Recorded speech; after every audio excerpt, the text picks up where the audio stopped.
What's up, everybody, and welcome back to another video, guys. Y'all are crazy. Just want to say thank y'all for the support as always. Today we're taking the first highway trip in the Cummins. 6.5 inches of lift, 22s, 37's, and we're rolling on stock gearing, which this truck came with 342 gearing, which is actually not optimal for, you know, these 37's. Ideally down the road I'm gonna go to 4, 5, 6's, but if somebody, you know, just wants the truck and they want to lift it, I'm gonna give you guys a representation and kind of a feeling of what this truck feels like on 37's with stock gearing. I was driving on the highway, I need to fill up, so I actually got a super cool picture. My tank was about to hit E and I had like 55 miles till empty, so I was like, whatever, I'm gonna fill up. So I get off of the highway, and obviously, you know, when you're on interstates, there's a lot of truck stops and truck fueling stations, Tonka edition. Tonka F-150 there, but one side of the station was gas. Oh my gosh, people cannot drive, I swear. Literally went from like 80 miles an hour down to like 60 in the matter of 2 seconds.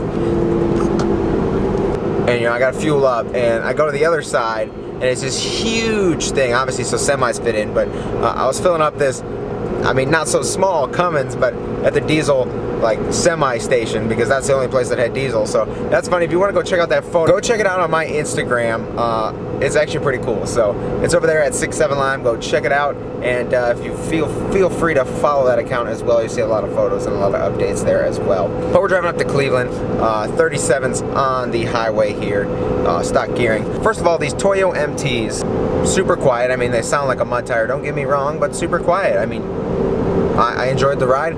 I had my windows down the entire way here, but I had to close them because I'm gonna, you know, I'm shooting this video now, but windows down, back window open. So it was a great, enjoyable ride. 37's, you know, the Toyo MT's not that bad on the highway. Another tire, if you guys don't want a lot of noise, if you guys are looking for tires out there, is the Nitto Ridge Grappler. I know those are super quiet as well, but these Toyo MT's, man, I'm very impressed. As you saw at the beginning of the video, we were also loaded. We got about a couple 100 pounds worth of stock suspension, metal, some shocks, and tires in the bed.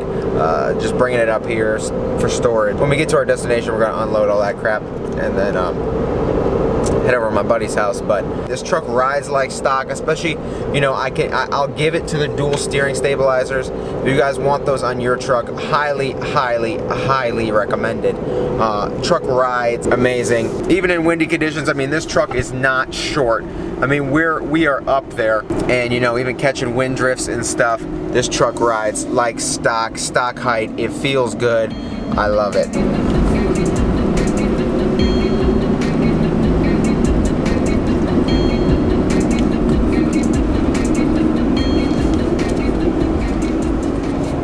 Let me get to my destination. It's right around the corner, and I'll check back with you guys, because, you know, it's a little different than all the diesel channels and trucks out there with the you know, auto 68 RFEs, ice and stuff like that. You know, Duramax and Power Strokes.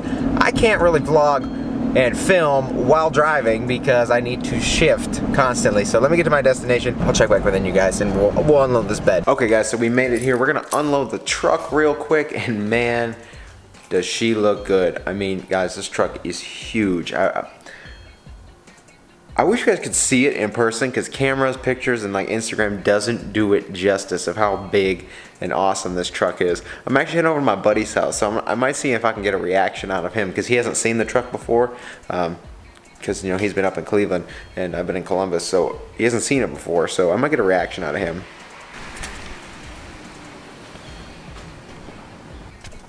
What's up? Nice. What the thing on the front? Where don't you have to have a plate? It's Ohio. Oh my gosh. that's funny. My guy, like, people at work who definitely did that. That's funny. That's hilarious. They made that. That's funny. I never even saw that. That's actually funny. I didn't see that. That's funny. Oh, that is hilarious. Okay, so my dad rolled home, and he's like, in Ohio, you have to have a front plate. What are you doing? And I'm like, what are you talking about? I was like, did it fall off? Oh my gosh. You cannot leave anything you own around the guys at work, because that is actually funny. I laughed because I drove a good, 2 hours up here and another hour and a half at the gas station and all that crap. So a good 3 hours of driving with this thing sitting on the front of my truck, covering up my front plate. That's funny. Like if I got pulled over, that would have been probably the funniest YouTube video I've ever made, because the officer would have been like, "Sir, you need a front plate." And I'm like, "What are you talking about?" And I get out and he shows it to me, and I'll be like, "I honestly didn't do that." So we got the license plate off. Let's unload this truck.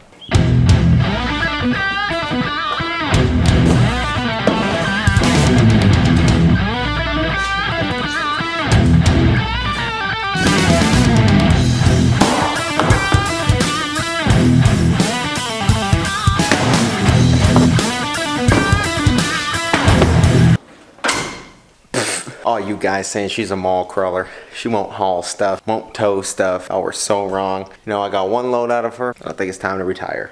I'm just kidding, guys. It's not that I don't haul and I don't tow with the truck. It's like I will haul and I will tow with the truck when the opportunity is there. It's like I'm not gonna go hook up to some random dude's trailer and pull all the way from here to Montana. If I do have the opportunity, like I'm looking to buy a four-wheeler, maybe a dirt bike, I'll load it in the bed, I'll haul that.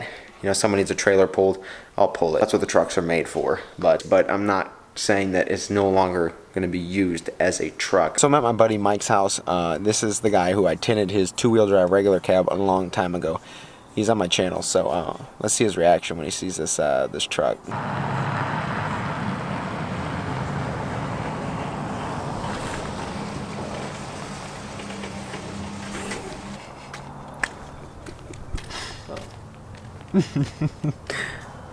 Somebody's excavator is broken. You cannot put that down there. Dude, they're so tall. I know, I watched it the other day. Do you love it or what? Yeah, it's fucking nutty. Dude, what the? Look how tall this shit is. You can't even get in the motor. I was waiting for the steps. I actually thought steps were coming down, but they're not. No, I don't have the steps yet. No, that would be perfect when you have steps, though. Oh, I know. But now it's actually hike. 37's and 342 gears on this beast. Obviously not ideal, but ideal and usable are two different categories. The problem is the transmission. Considering I have a G56 6-speed manual trans. There she is in all her beauty. 3 pedals. Seen a few YouTubers with a 68 RV and put 37's on, and it doesn't go into 6th gear, and they have it starts throwing codes, stuff like that, because the gearing is off. But I can put my trans in 6th gear manually, there's no problem. But if you're always running 5th gear on the highway and stuff, it'll burn up quicker. Is it possible to run 37's on a stock 342 gearing? The answer is yes. If you have a 68 RFE, not recommended, you might start having problems. But the fact I have a G56 manual trans changes the game. Truck does just fine, enough power and everything. I can't speak for an Ison because I don't think many people have. I don't know if many people with an Ison trans running 37's and 342's, but I think that's a little more heavy duty trans, so you should be okay. If you have an Ison 68 RFE, I would stay away. G56, you are alright as well. But like I said, I will be switching this out to 4.56 gearing sometime this summer, mainly because most of you, if you do know and you have been here for a while, I might have slipped it in one of my videos before, but I am trying to take this truck to about 650 horsepower right now with the factory detune.